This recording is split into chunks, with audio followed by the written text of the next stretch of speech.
नमस्कार, मैं रवीश कुमार। पेंशन को लेकर वाकई सद्बुद्धि आ गई है या कर्नाटका में चुनाव है इसलिए नई पेंशन स्कीम में सुधार के लिए कमेटी बनाई गई है। केंद्र सरकार ने वित्त सचिव टीवी सोमनाथन की अध्यक्षता में यह कमेटी बनाई है। इस खबर को पहले पन्ने पर छाप तो दिया गया है, मगर पुरानी पेंशन की बहाली को लेकर लड़ाई लड़ रहे करोड़ों कर्मचारियों को नई पेंशन स्कीम में सुधार नहीं, पुरानी पेंशन स्कीम की बहाली चाहिए। जिस तरह से इसे बड़ी खबर बताकर छापा गया है, उससे किसी को उम्मीद हो सकती है कि मोदी सरकार पुरानी पेंशन पर लौट सकती है, मगर ऐसी उम्मीद का कोई आधार नहीं है। इसलिए हमने सोचा कि आज पेंशन की बात करते हैं। हमारा साफ मानना है कि सरकार जितना काम नहीं करती है, उससे ज्यादा पैसा प्रचार पर फूंक देती है। जिन इमारतों की जरूरत नहीं होती, अपने प्रचार के लिए उससे भी भव्य इमारतें बना देती है। अब जब गोदी मीडिया खुद ही दिन रात सरकार के प्रचार में जुट गया है, तो सरकार को प्रचार का पैसा बंद कर देना चाहिए और इस पैसे से पेंशन दे देनी चाहिए। उसका ज्यादा प्रचार होगा। सरकार से विज्ञापन लेकर गोदी मीडिया उसका प्रचार करे, यह अच्छी बात नहीं है। अगर सरकार ने अच्छा काम किया है तो देश हित में देशभक्ति की बात करने वाला यह गोदी मीडिया ऐसे ही करके दिखा दे। ज्यादा नहीं, केवल 1 महीना। आप देख रहे हैं रवीश कुमार ऑफिशियल, हमारा यूट्यूब चैनल। आपने तो सब्सक्राइब किया ही है, लोगों से भी कहिए कि सब्सक्राइब करें, संभव हो तो ज्वाइन भी करें। और हां, वीडियो पूरा देखा कीजिए, काफी मेहनत से तैयार किया जाता है। दुनिया में 2 ही जगह हैं जहां पेंशन को लेकर बड़ा आंदोलन चल रहा है। एक फ्रांस है, दूसरा भारत। फ्रांस में पेंशन का आंदोलन राष्ट्रव्यापी और हिंसक हो चुका है, लेकिन वहां के मीडिया ने पेंशन आंदोलन को दिखाना बंद नहीं किया। फ्रांस एक विकसित और अमीर देश है, इसके बाद भी पेंशन वहां बुनियादी मुद्दा है। कई हफ्तों से चल रहा विरोध प्रदर्शन बढ़ता ही जा रहा है।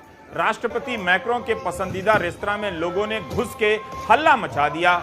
यही नहीं, जब फ्रांस की प्रधानमंत्री एलिजाबेथ बोर्न से बातचीत हो रही थी तो मजदूर संघ बैठक से निकलकर चला गया।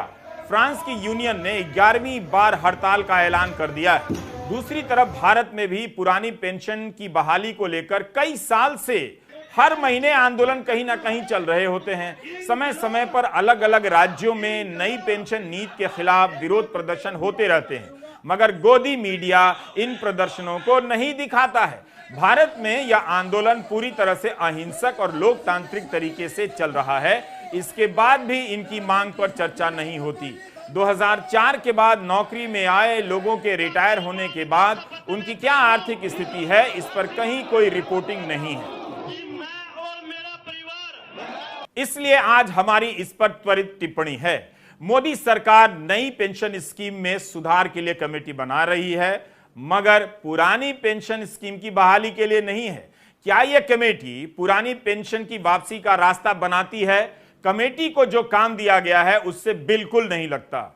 इसमें बस इतना ही है कि न्यू पेंशन स्कीम में बदलाव की क्या क्या जरूरतें हैं, बताइए। आखिर यह कदम क्यों उठाया गया?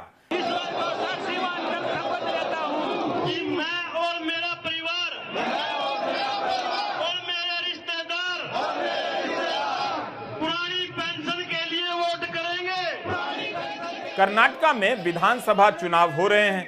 यहां भी सरकारी कर्मचारियों ने पुरानी पेंशन स्कीम की बहाली को लेकर आवाज उठाने शुरू कर दिए हैं। पिछले साल 19 दिसंबर को बेंगलुरु में नई पेंशन स्कीम के खिलाफ बहुत बड़ी रैली हुई। डेक्कन हेरल्ड ने रिपोर्ट किया है कि 1 मार्च को भी कर्नाटका के सरकारी कर्मचारियों ने इस मुद्दे को लेकर प्रदर्शन किया। राज्य के कर्मचारी 7वें वेतन आयोग की भी मांग कर रहे हैं। 6 नवंबर 2022 की द हिंदू की रिपोर्ट है कि बेंगलुरु में नई पेंशन नीति के खिलाफ रैली हुई है। इस साल 23 फरवरी की इकोनॉमिक टाइम्स में खबर छपी है कि कर्नाटका के मुख्यमंत्री ने पुरानी पेंशन स्कीम की बहाली से साफ इनकार कर दिया है। रिपोर्ट के अनुसार विधानसभा में लिखित जवाब में मुख्यमंत्री बासवराज बोम्मई ने कहा है कि इससे वित्तीय हालत खराब हो जाएगी। जब लिखकर ही बोल दिया है कि पुरानी पेंशन ठीक नहीं है, तब कर्नाटका बीजेपी के विधायक अय्यानूर मंजूनाथ के समर्थन का क्या मतलब रह जाता है।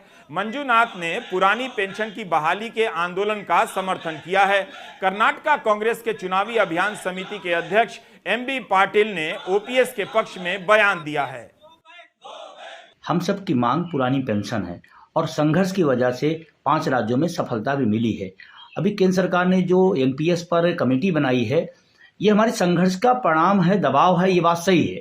लेकिन हमारी मांग एनपीएस में सुधार नहीं है, हमें पुरानी पेंशन चाहिए। और जो कमेटी बनाई गई है वो सुधार के लिए बनाई गई है, एनपीएस में सुधार क्या करना है। जबकि एनपीएस के दुष्परिणाम सामने आए हैं, किसी को 1800, किसी 2600, किसी को 4200 रुपए मिल रहे हैं। तो सुधार की अब कोई चांस नहीं है। हम तो कहते हैं कि माननीय वित्त मंत्री जी या भारत सरकार, माननीय प्रधानमंत्री जी पुरानी पेंशन लागू करें। और जब परिणाम सामने आ चुके हैं, अब कुछ कहने की कोई जरूरत नहीं रह गई है। पुरानी पेंशन बहाली का मुद्दा चुनाव के रास्ते ही केंद्र में आता जा रहा है और छत्तीसगढ़, राजस्थान, झारखंड, पंजाब और हिमाचल प्रदेश में वापसी भी कर चुका है।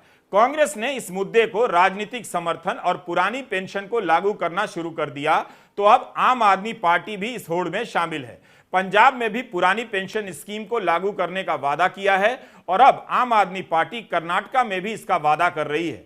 उत्तर प्रदेश के चुनाव में भी यह मुद्दा जोर शोर से उठा था, मगर इससे बीजेपी की जीत पर कोई फर्क नहीं पड़ा। लेकिन हिमाचल प्रदेश में बीजेपी की हार का एक कारण यह भी माना जाता है। क्या यही वजह है कि कर्नाटका चुनाव के बीच केंद्र ने या 2024 के चुनावों को देखते हुए मोदी सरकार ने नई पेंशन स्कीम में सुधार का कोई ऐलान किया है? महाराष्ट्र में भी मार्च 2023 में जब नई पेंशन योजना को लेकर आंदोलन जोर पकड़ने लगा, तो शुरू में इस मुद्दे का विरोध करने वाले उप मुख्यमंत्री देवेंद्र फडणवीस ने भी अपनी लाइन में थोड़ा बदलाव किया। उन्होंने साफ साफ तो नहीं कहा, मगर कहने लगे कि राज्य सरकार पुरानी पेंशन स्कीम की वापसी को लेकर नेगेटिव नहीं है। यह काफी सतर्कता के साथ दिया गया बयान है। लागू करने का आश्वासन बिल्कुल नहीं है, बस इतना है कि सरकार की सोच नेगेटिव नहीं है, हेडलाइन के लिए ज्यादा है। विधानसभा में फडणवीस ने कह दिया कि वे राज्य कर्मचारी संगठनों से इस बारे में बात करेंगे। इस बयान को बदलाव के रूप में बताया जा रहा है। इसके पहले महाराष्ट्र के उप मुख्यमंत्री कह चुके थे कि मोंटेक सिंह अहलूवालिया का मत है कि इससे राज्य सरकार के खजाने पर बोझ बढ़ेगा। अभी ही वेतन और पेंशन पर राज्य के बजट का 58% खर्च होता है। पुरानी पेंशन लागू हुई तो 62% होने लग जाएगा।